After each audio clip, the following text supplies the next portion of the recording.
오늘 우리에게 주시는 하나님의 말씀 갈라디아서 6장 2절부터 10절까지 말씀입니다. 갈라디아서 6장 2절부터 10절까지 말씀, 저와 함께 한 절씩 교독하시겠습니다. 너희가 짐을 서로 지라. 그리하여 그리스도의 법을 성취하라. 만일 누가 아무것도 되지 못하고 된 줄로 생각하면 스스로 속임이라. 각각 자기의 일을 살피라. 그리하면 자랑할 것이 자기에게는 있어도 남에게는 있지 아니하리니 각각 자기의 짐을 질 것이라. 가르침을 받는 자는 말씀을 가르치는 자와 모든 좋은 것을 함께하라. 스스로를 속이지 말라. 하나님은 업신여김을 받지 아니하시나니 사람이 무엇으로 심든지 그대로 거두리라. 자기의 육체를 위하여 심는 자는 육체로부터 썩어질 것을 거두고 성령을 위하여 심는 자는 성령으로부터 영생을 거두리라. 우리가 선을 행하되 낙심하지 말지니 포기하지 아니하면 때가 이름에 거두리라. 함께 읽습니다.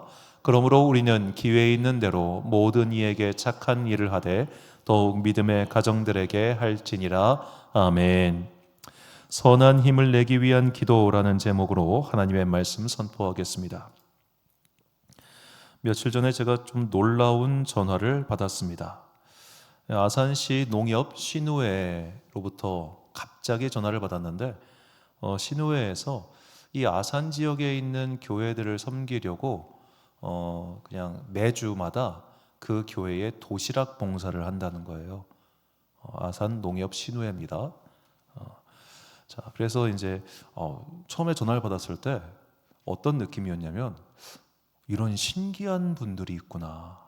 마치 뉴스에 나오는 연말 되면은 어디에 봉사 저금통 갖다 주시는 그런 할아버지들 그런 이야기, 그런 뉴스에서 나올 법한 이런 일들을 행하는 사람이 있구나라는 되게 신기한 마음, 그러니까 마음이 이렇게 기쁘고 놀랍고 이런 게 아니라 진짜 신기했어요. 이런 사람이 진짜 있어? 이런 사람들이 진짜 있어? 아니, 단순히 계산해도 이 아산 지역에 있는 교회를 매주마다 그렇게 돌아가면서 도시락을 하려면 돈이 얼마가 필요하겠습니까? 아무리 농협 신우회 회원들이라지만 우리도 이제 매주 화요일마다 여기 테스코 신우회 회원들이 모여서 예배를 드리고 있습니다만 이 농협이 아무리 커도 그 직원들이 그 직원 중에 고작 몇 퍼센트만 신우회 모임할 거 아니에요. 이 어마어마한 일을 하는 사람들이 있구나. 분명히 누군가가 개인 그 투자를 많이 해가지고 하는 걸 텐데. 그래서 이제 이번 주 도시락을 주려고 하시는데 기본 30개래요. 그래서 우리는 그게 안 돼가지고 30개나 필요가 없으니까, 그래가지고 이제 그 회원분이 오셔가지고 같이 예배드리고 그냥 헌금만 하시기로 그렇게 했는데, 참 이렇게 선한 일을 하는 사람이 있다는 것, 상상하지 못하는 그런 일을 하는 사람이 있다는 게 굉장히 놀랐습니다. 그리고 이제 우리 한 캠프 할 때마다 항상 도와주셨던 이제 차기현 집사님, 이제 차기현 집사님한테 작년 11월에 만났을 때 이제 우리 교회가 이제 이쪽으로 이전하고 나서 이쪽에 초등학교도 있고 하니 좀 이 지역에 맞는 어린이 프로그램 좀 컨설팅을 좀 해달라고 작년에 부탁을 드렸는데, 이분이 개인 사업자고 워낙 바빠가지고 계속 못하고 계시다가 이제 다음 주에 오기로 해주셨어요. 자, 그분이 여기까지 오는 건 사실 그분의 반나절을 포기하는 겁니다. 반나절을 포기한다는 건 사실 수입에 문제가 있겠죠. 그럼에도 불구하고 이분이 기쁜 마음으로 오시는 거예요. 참 이런 선한 사람들의 이야기를 듣다가 또 경험하면서 문득 그런 생각이 들었습니다. 야, 이분들은 안 지칠까? 이분들은 안 힘들까? 자, 우리가 선한 일을 한두 번 할 수는 있어요. 그런데 이것이 정기적인 게 되고 세월이 늘어나고 길어지면 누구나 다 지치게 됩니다. 지치게 되죠. 자, 우리에게 중요한 문제는 선한 일을 한 번은 할 수 있는데 이것이 연속적으로 반복될 때 우리는 너나 할 것 없이 떨어져 나가는 거죠. 그래서 예를 들어 바퍼봉사 같은 거 하시는 분들 보면은 그 한 분이 계속해서 1년, 3년, 5년 하는 게 아니라 이번 달은 누구, 이번 달은 누구, 이번 달은 누구 이런 식으로 해가지고 일부러 봉사에 텀을 둡니다. 안 그러면 나가 떨어진다는 걸 다 아는 거예요. 선한 일도 지칩니다. 선한 일도 피곤합니다. 특히 선한 일을 할 때 방해하는 사람들이 있으면 우리는 더욱더 금방 지치게 됩니다. 그래서 오늘 사도 바울은 우리에게 선한 일을 할 때 지치지 아니하도록 지침을 두 가지를 내려요. 자, 오늘 본문 2절과 5절을 보면 뭔가 약간 충돌하는 듯한 그런 말이 나옵니다. 2절에 보니까 너희가 짐을 서로 지라고 말합니다. 그런데 5절을 보면 각각 자기의 짐을 지라 이렇게 말합니다. 자, 짐을 서로 지라는 말은 함께 짊어지다는 뜻이고, 각각 자기의 짐을 지라는 것은 니들이 각각 알아서 짐져라 이 말이에요. 자, 이 두 가지 말은 분명히 서로 충돌하는 말입니다. 그런데 왜 이렇게 번역을 했을까? 이 2절에 나오는 짐과 5절에 나오는 짐이 각각 다른 단어더라고요. 자, 2절의 짐은 바로스라는 뜻으로 무게, 권위, 중요, 영광이라는 조금 더 추상적인 의미가 있고, 5절의 짐은 그야말로 짐입니다. 짐. 자, 서로 짊어져야 되는 것, 중요한 것들은, 영광의 것들은 함께 짊어지는 것이고, 뭐냐? 5절의 짐, 이런 현상적인 것, 즉 오늘 네 할 일은 네가 알아서 하라는 거예요. 이게 영어 성경으로 보면 조금 더 명확한데, 이 CV 버전으로 보니까, 자, 2절은 아예 offer each other라고 되어 있고, 자, 5절 같은 경우는 each carry our one load. 저 load라는 말이 짐이더라고요. 자, 그렇게 각자 짊어지라. 그러니까 사실 2절에서 바울이 강조하는 것은 우리가 서로 도와줌으로써 우리는 그리스도의 법을 순종하게 되는 것이고, 5절 같은 경우는 각자의 삶은 각자 알아서 중요하게 해야 된다. 바로 이런 뜻입니다. 자, 초대교회 사람들이 왜 이런 말을 하게 됐는가? 바울이 오늘 이런 말을 한 이유는 바로 그들에서 있었던 애찬식이라고 하는 식사 나눔 때문이었습니다. 자, 애찬식과 성찬식을 우리가 많이 헷갈리는데, 이 영어 단어 자체가 달라요. 성찬은 홀리 커뮤니언이고 애찬은 러브 오퍼링입니다. 그래서 성찬 같은 경우는 예수 그리스도의 몸과 피에 동참하는, 그래서 성도가 연합하는 그런 성례이고, 애찬은 성례가 아니라 그냥 함께하는 식사 교제예요. 그래서 애찬 같은 경우는 주일날 이렇게 각자 집에서 음식을 가져와 가지고 가져온 음식을 서로 나누는 시간이 애찬의 시간이었습니다. 자, 초대교회는 처음에 이 성찬과 애찬이 따로 구별되지 않다가 나중에 시간이 흐르면서 성찬은 제의로 굳혀졌고, 그 애찬은 날마다 있는 그런 주마다 있는 행사가 되었습니다. 자, 이 애찬식이 교회 안에 문제가 된 겁니다. 왜 문제가 되었느냐? 누군가는 열심히 반찬을 준비해 오는데 누군가는 빈손으로 오더라는 거예요. 누구는 주일 아침부터 반찬 준비해가지고 밥 준비해서 이만큼 싸왔는데 누구는 그냥 빈손으로 와가지고 밥만 먹고 가버려. 이런 일이 반복됐어요. 심지어 기록에 따르면 그때 진짜로 남은 거 싸가는 사람이 있었대요. 아무것도 안 싸운 데다가 남은 거, 우리 가난해가지고 우리 집은 돈이 너무 없어서 이거 남은 거 좀 싸주면 우리가 좀 살 텐데, 이러고 그걸 가져가더라는 거예요. 그러면서 매주 그 일이 반복되니까 교회 안에 문제가 생긴 겁니다. 이거 우리가 너무너무 쉽게 볼 수 있고 너무너무 쉽게 상상할 수 있는 일이죠. 자, 힘든 일, 어려운 일이 있어요. 처음에는 기꺼운 마음으로, 즐거운 마음으로, 어찌 보면 섬기는 마음으로 그 일을 할 수 있습니다. 그런데 나만 섬겨, 나만 희생해, 나만 고생해. 그러면 너나 할 것 없이 다 나가 떨어지더라는 거예요. 초대교회가 이 문제에 봉착한 겁니다. 특정 사람들만 고생을 하고 얌체같이 냠냠냠냠 거리는 사람들이 있으니까 안에서 계속해서 문제가 생기더라는 거예요. 제가 예전에 있던 교회도 비슷한 일이 있었습니다. 자, 교회가 식당 봉사를 하고 식사 끝나면 설거지 봉사를 보통 하지 않습니까? 그런데 성가대만 식당 봉사와 설거지 봉사가 제외였습니다. 왜냐? 성가대는 밥 먹고 연습해야 된다는 거예요. 그래서 성가대는 그걸 하지 않았어요. 이게 처음에는 그래 알았다, 너희 뭐 시간이 있으니 그러니까. 근데 나중에 시간 되면 어떻게 되겠습니까? 교인들 안에서 성가대는 귀족이고 우리는 무술이요? 이런 말들이 나오더라는 거예요.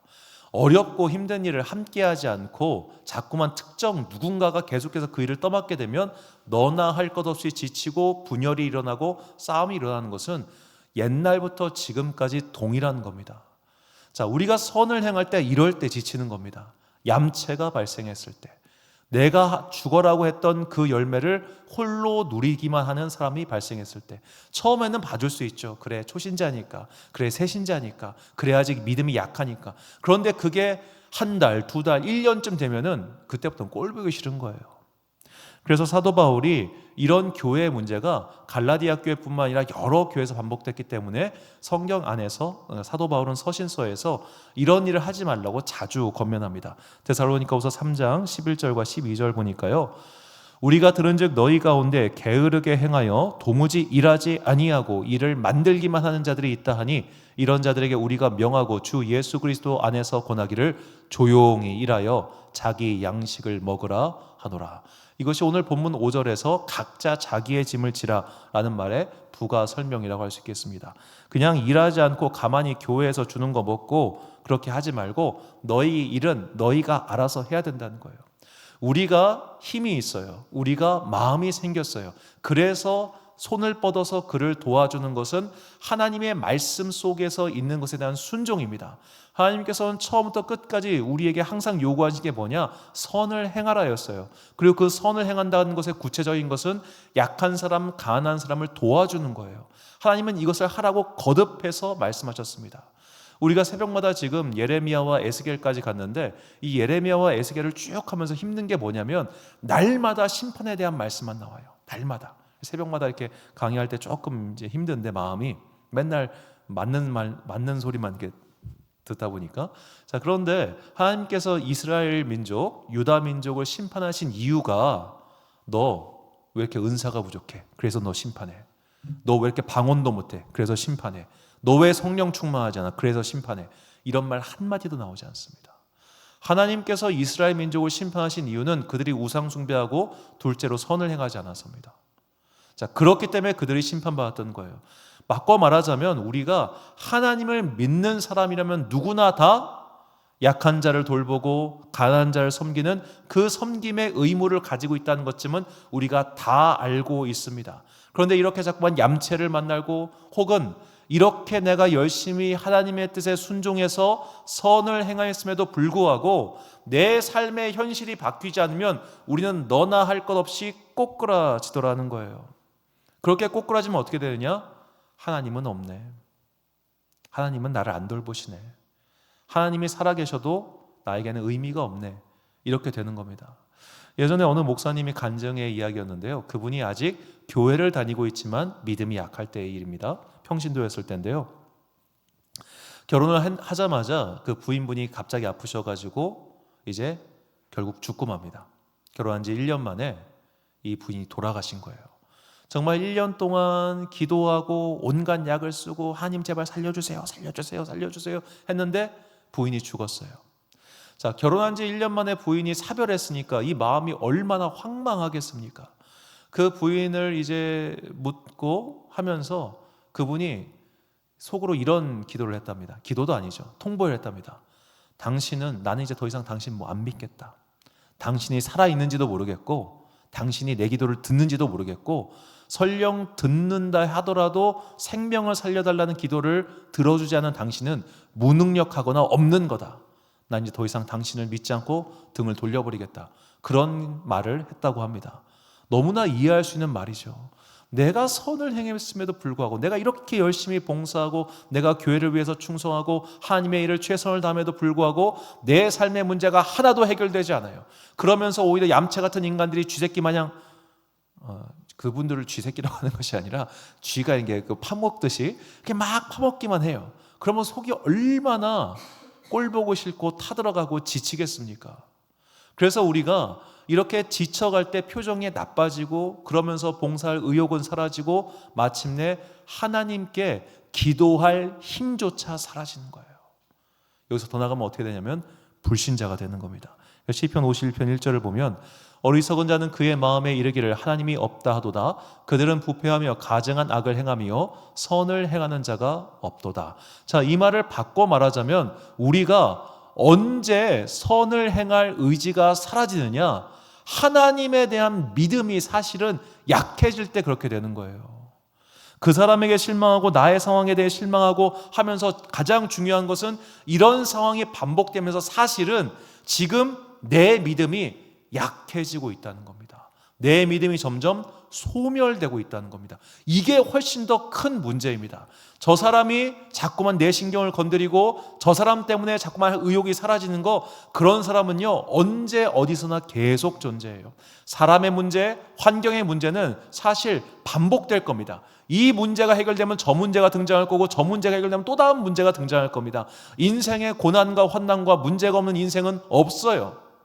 우리의 신경을 거슬리지 않고 모든 사람이 나한테 하하호호 헤헤 해줄 수 있는 그런 환경이란 존재하지 않아요. 그렇기 때문에 이 파도가 문제가 아니고 저 파도가 문제가 아닙니다. 문제는 지금 내가 하나님을 신뢰하고 있는 그 믿음이 조금씩 유실되고 있다는 게 문제예요. 변하지 않는 현실 속에서, 바뀌지 않는 문제 앞에서 우리의 믿음이 약해지고 있는 것, 그렇기 때문에 선을 행할 힘이 사라지고 있다는 것, 이게 문제인 겁니다. 그래서 우리가 자꾸만 선을 행할 의욕이 사라질 때, 내가 이렇게 해서 뭐해? 내가 이렇게 봉사해서 뭐해? 내가 이렇게 하나님 말씀에 충성해가지고 약한 사람은 돕고 내 재산 쓰고 내 시간 써가면서 이렇게 하는 게 도대체 무슨 의미가 있어? 라는 마음이 들 때마다 먼저 점검해야 될 것이 뭐냐? 하나님을 향한 나의 믿음이라는 겁니다. 나는 지금 말씀을 믿는 믿음이 있는가? 하나님께서는 분명히 말씀하시기를 너희가 가난한 자를 돕고 고아와 과부를 돕고 이 땅의 약한 자들을 도우면 내가 그것을 기억하고 갚아주신다고 하셨어요. 가난한 자를 돕는 것은 나에게 꿔주는 거라고 하셨어요. 이것을 일종의 비유하자면 우리는 전부 다 하나님께 지금 계속 채권을 받고 있는 거예요. 채권 증서를 받고 있어요. 이게 단지 기한이 정해져 있지 않다 보니까 언제 어떻게 올지 모르는 것뿐이지, 우리는 지금 차곡차곡 복을 쌓아가고 있단 말이에요. 하늘에 우리의 복이 있고요, 때로는 하나님께서 이 땅을 사는 동안 우리가 했던 것에 대한 갚아주시고 보살펴 주세요. 이것에 대한 믿음이 사라지고 있기 때문에 의욕이 상실되는 겁니다. 그러므로 오늘 나에게 무언가를 하고자 하는 의욕이 사라지고 무언가를 하고자 하는 의지가 사라지고 있을 때 먼저 점검해야 될 것은 환경과 직면한 문제가 아니라 하나님을 향한, 이 말씀을 향한 분명한 믿음이 있는가, 이것을 돌이켜봐야 합니다. 그래서 오늘 본문에서도 아까 우리가 읽었던 데살로니가 후서에서도 이 애찬식의 문제, 이렇게 선을 행하다가 자꾸만 마음이 상해지고 누구 때문에 불편해지고 그런 사람들에게 사도 바울이 똑같은 권면을 해요. 오늘 본문 9절과 데살로니가 후서 3장 13절 말씀 제가 읽겠습니다. 우리가 선을 행하되 낙심하지 말지니 포기하지 아니하면 때가 이름에 거두리라. 형제들아 너희는 선을 행하다가 낙심하지 말라. 지난 시간도 말씀드렸지만 저 낙심하지 말라라고 하는 헬라어 뜻은 점점 그러니까 낙심하다가 점점 나빠지다예요. 점점 나빠질 거지만 그러나 그것 때문에 마음 상해하지 말라는 겁니다. 우리는 상황이 변하지 않으면 지칩니다. 문제가 해결되지 않으면 포기하려고 합니다. 그때 우리가 바라봐야 될 것은 해결되지 않는 문제, 바뀌지 않는 상황이 아니라 기록된 하나님의 말씀에 대한 그 믿음이 나에게 있는가, 이거를 돌아봐야 됩니다. 그래서 모든 문제의 출발은 사실 기본으로 돌아가서 믿음의 문제예요. 하나님께서 이 일을 행하면 내가 너희를 지켜주고 복을 주신다고 분명히 말씀 속에서 약속을 하셨는데, 이 약속에 대한 신뢰, 이 약속에 대한 확신이 나에게 있는가? 그래서 모든 하나님의 사람들에게는 내가 확실하게 붙들 수 있는 그 분명한 말씀이 있어야 됩니다. 어떤 분들은 이것을 레마라고 말을 하지요. 오늘 내 심장에 새겨질 수 있는 그 말씀, 정말로 이것 붙들고 흔들리지 않는 그 말씀에 대한 분명한 믿음이 있을 때 우리는 우리에게 주어져 있는 이 섬김의 사명, 사랑의 의무를 끝까지 완수할 수 있을 겁니다. 그래서 히브리서 기자는 이 마지막 시대를 살아가는 우리에게 다음과 같이 권면합니다. 이 권면의 말씀이 우리 심장 가운데 새겨지기를 소망합니다. 히브리서 13장 15절부터 16절까지 말씀 함께 봉독하겠습니다. 시작. 그러므로 우리는 예수로 말미암아 항상 찬송의 제사를 하나님께 드리자. 이는 그 이름을 증언하는 입술의 열매니라. 오직 선을 행함과 서로 나누어 주기를 잊지 말라. 하나님은 이 같은 제사를 기뻐하시느니라. 아멘. 사랑하는 지혜의 빛 광성교회 성도 여러분, 그리고 이 기도에 함께 참여하고 계신 귀한 주님의 자녀 여러분, 우리 사순절 세 번째 주간의 금요일입니다. 우리 끝까지 선을 행해 봅시다. 온 힘을 다해서 그것을 해봅시다. 그 힘은 내 의지와 내 노력으로 되는 것이 아니라 말씀에 대한 분명한 믿음에서 나오는 겁니다. 오늘 내 마음이 꺾였다면, 기도할 의지가 사라졌다면, 자꾸만 내가 지치고 힘이 든다면 그것은 사실 문제 때문에 문제가 된 게 아니라 하나님의 말씀에 대한 믿음이 점점 소실되고 있음을 잊지 마시고, 가장 중요한 하나님의 말씀에 대한 그 분명한 믿음을 달라고 기도하십시오. 그 믿음이 있을 때 우리는 때론 넘어지고 때론 지치고 때론 답답한 환경이 반복될지라도 포기하지 않고 끝까지 우리에게 주신 사명을 완수하게 될 것입니다. 우리의 진정한 상은 바로 저 하늘나라, 주님께서 예비하신 곳에 있음을 잊지 마시고 우리의 삶을 마치는 그 순간까지 우리 앞에 놓여져 있는 사명에 충성할 수 있는 여러분과 제가 되시기를 주님의 이름으로 축원합니다. 우리 함께 나는 주를 섬기는 것에 후회가 없습니다. 이 찬양 올려드리신 후에 기도하겠습니다.